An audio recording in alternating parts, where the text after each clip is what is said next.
Good day, Knicks Nation. Today I just want to follow up on the Phoenix Suns rumor with regard to Kelly Oubre. One of the subscribers, or one of the commenters of that video that I did with regard to the Knicks and Kelly Oubre asked a very good question. The question they asked was, why would the Phoenix Suns do that when they developed Kelly Oubre? Okay, why would they do that when they developed him into a solid player? And it's a good question. The first thing is that they didn't really develop him. Kelly Oubre developed while he was with the Wizards and was traded to the Suns. But it's still a good question. Why would Phoenix do that? I read an article from SB Nation, not saying they're credible, I don't know. And I read another article from another outlet, I forgot which one, that both mentioned that the Phoenix Suns were very happy with what went on in the bubble. Obviously they would, because they were 8-0, and those games wasn't like meaningless games. You know, people were fighting for playoff position, and you had playoff teams trying to get ready for the playoffs, and they were 8-0 in the bubble.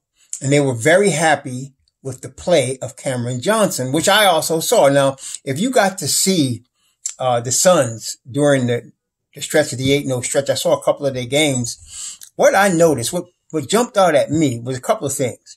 Number one, the development of Devin Booker. I mean, we knew Devin Booker was a great shooter. We already knew that. But he has developed not only just a great shooter, but into a player that is now at the point where he can get his shot anytime he wants.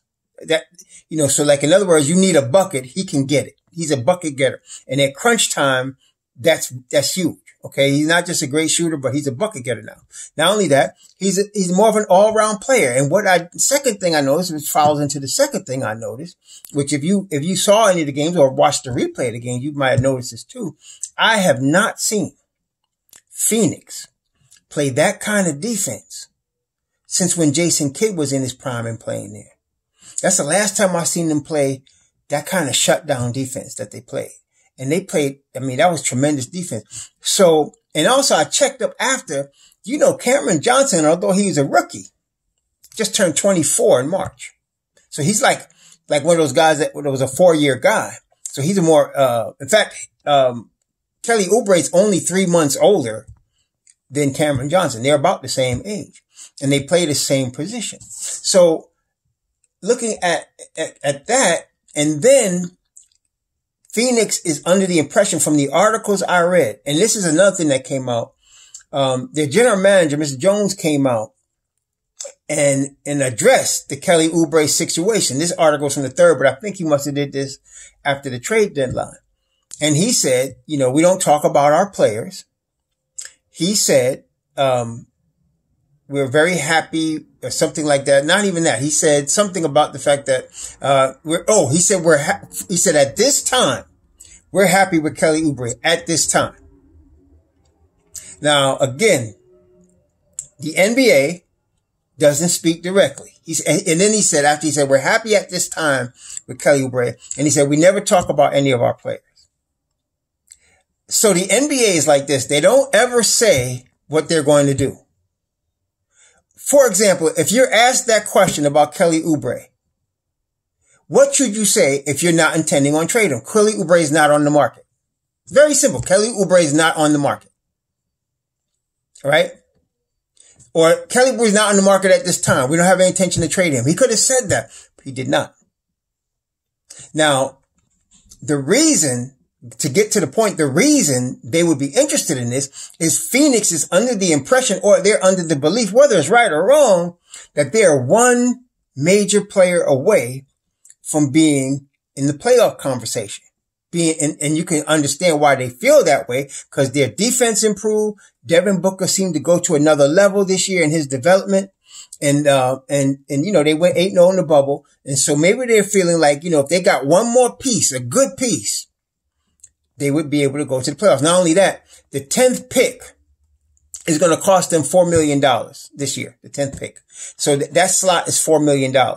And so that would also cut into their cap space. So they have $18 million of cap space. I'm looking at basketballinsiders.com, and they're showing the team's salaries. And so Phoenix right now, is looking at a salary of about $100 million. And the cap is 109. They could have up to 18.9. Let's call it 19 million in cap space. But Dario Saric's cap hold is taking away all their cap space. I don't believe they're going to allow Dario Saric to take away all their cap space. So they'll do something. So let's figure they'll lose something. Maybe they'll sign them for $7.5 million or something like that. And so let's assume they'll have 12 million in cap space there. And then and I looked up the rules. A team could either trade a player, and if they trade a player, there can't be more than like 5 point something million. I think it's 5.6 million in the difference. In other words, if they traded Kelly Oubre's 14 million, they'd have to take back at least 9, which would kind of defeat the purpose from what I'm about to say to you. But they can also sell a player, which means they could just sell a player into cap space to another team. Okay. So, and that's where the Knicks come in, because we obviously are eligible to do that, but I don't want us to get too hyped because they have options.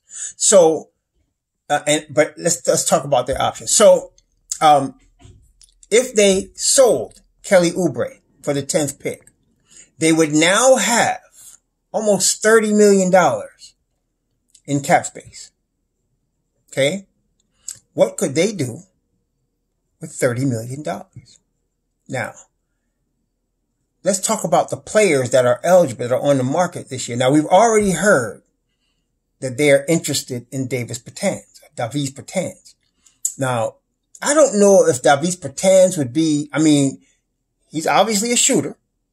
Would he get them to the playoffs, or would he be that piece to get them to the playoffs? Maybe he is. Then there's Aaron Gordon, who they can trade actually to Orlando. Aaron Gordon was on the market. He was on the trade market. But it would depend if Orlando felt that they were interested in Kelly Oubre or anything that Phoenix has on their roster that is available.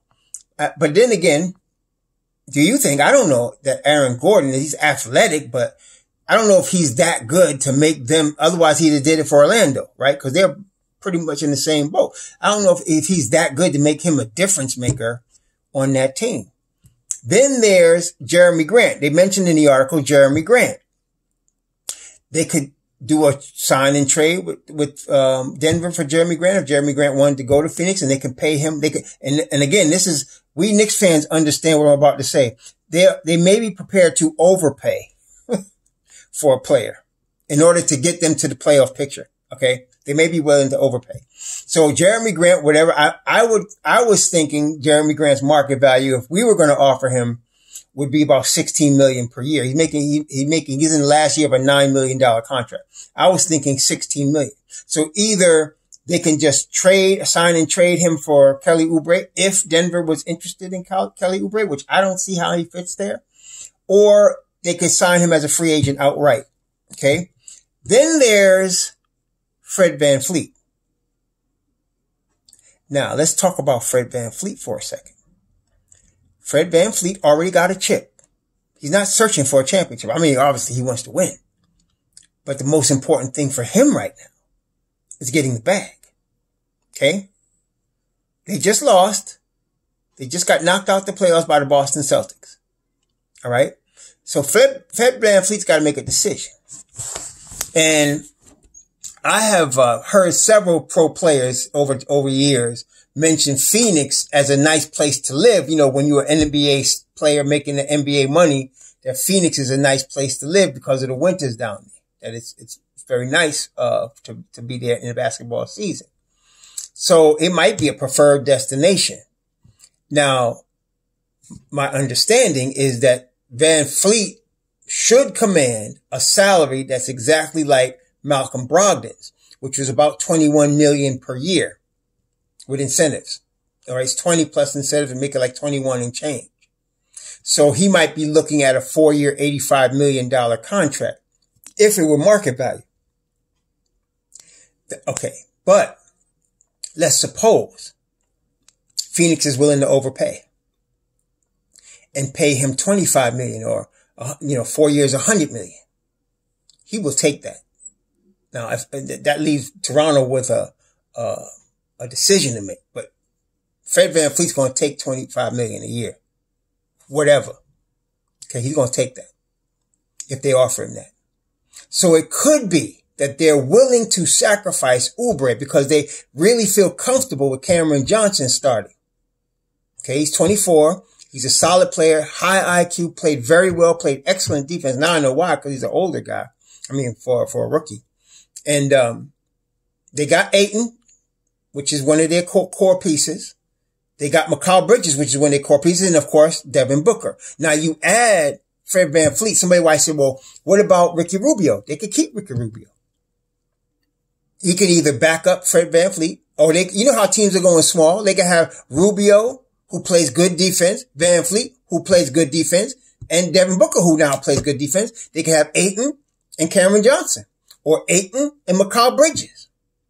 Okay? Or they could have Rubio coming off the bench. They could do different combinations. They could have VanVleet when Booker needs a blow. They could have VanVleet and Rubio out there. Okay? It's a good situation, especially now that they've matured as a team and are now playing good team defense. And they got a guy in Booker that could get his shot anytime. He's a shot maker. And as we know, VanVleet is also a shot maker.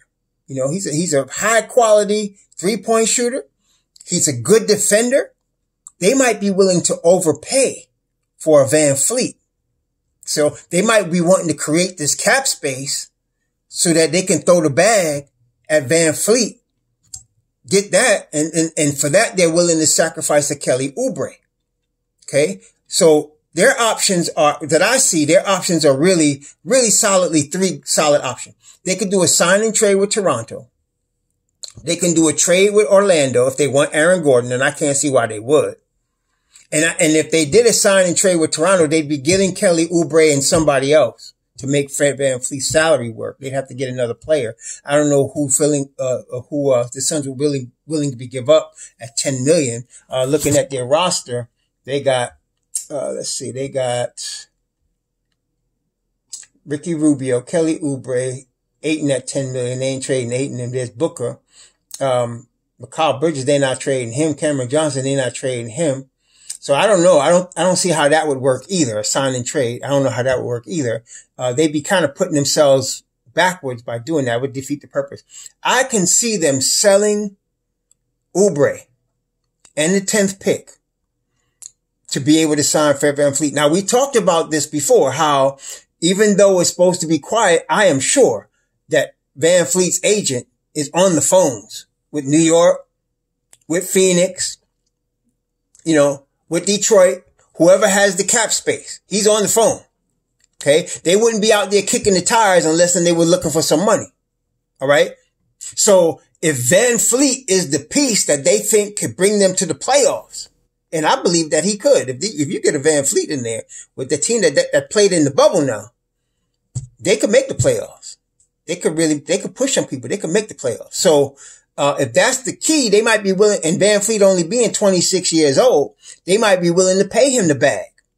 Okay. And have him for his prime years and see if they can push to the playoffs. What they don't want is to pay a $4 million rookie that they got to still develop now when they're in a position to make the playoffs. That's what they don't want right now. That's their situation. Cause they're already paying Booker $29 million. They're paying Rubio $17 for the next 2 more seasons. They got Ayton at 10, then 12, then 16 over the next 3 years. So they got their core pieces that they're paying big money to. So they probably don't want to pay another rookie at the 10th pick, even though they can get a good guy at the 10th pick. They probably don't want to pay another rookie $4 million by making that pick. They got to pay that money. So they don't want to do that. So I can see them selling Kelly Oubre, which again brings us to the Knicks.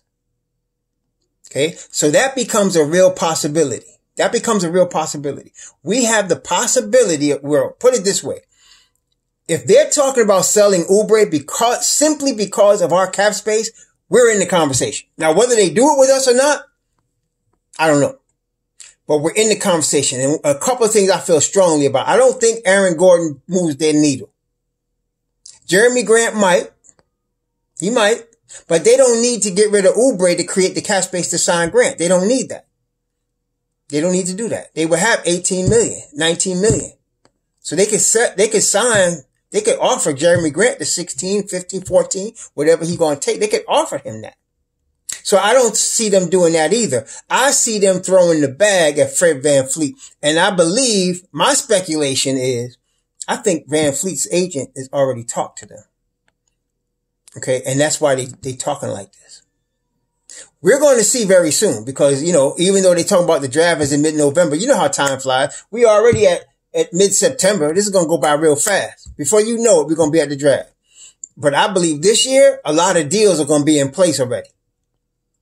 And so I could see them signing a Fred VanVleet for 25, you know, overpaying for him and making sure they lock him in. And then now we're in a position, at least we're in the conversation for once, legitimately. See, we ain't talking about Kevin Durant or Kyrie Irving or signing LeBron, but we could legitimately get Kelly Oubre, which is a solid player, and the 10th pick. And both of that is good because Kelly Oubre, he ain't no superstar, but he's definitely a dog. He definitely will come out and he definitely will come at you. He could play in New York. I mean, we've seen him in the playoffs on the big stage in Boston. He come to New York and showed out. He could play. Okay. So I like Oubre, but that 10th pick, man, now we have 8, 10, 27 and 38, and we still could trade Randall and get another pick. I don't know if we're going to be first or second rounder, but I definitely know we could trade him and get another pick. So we would have 3 picks in the first round. That's pretty good, man. Tell me what y'all think. Shalom.